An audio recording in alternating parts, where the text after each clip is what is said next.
Ako si Manuel Abrera, mas kilala ako sa pangalang Manix Abrera. Tapos gumagawa ako ng Kiko Machine comic scripts sa Jabio. More than 25 years ko na siyang ginagawa. Tapos kinakompile ko na siya into books. Tapos po pa doon, marami rin akong ibang mga comics at graphic novels na ginagawa ko.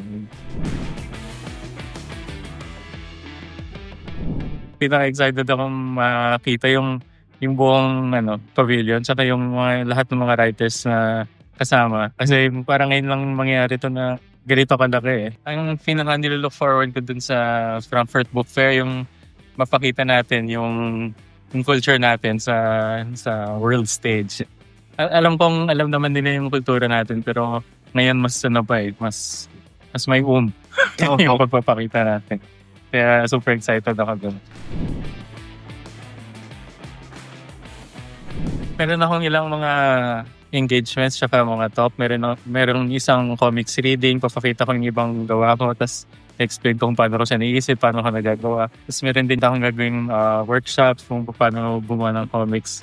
Tsaka may iba pang mga exciting na mga contest na nakasali ko. Meron akong lalabas na 20th volume ng Kiko Machine Comics and coming soon na siya. Tsaka bagong comics compilation na News Hardcore and yung mga comics tip.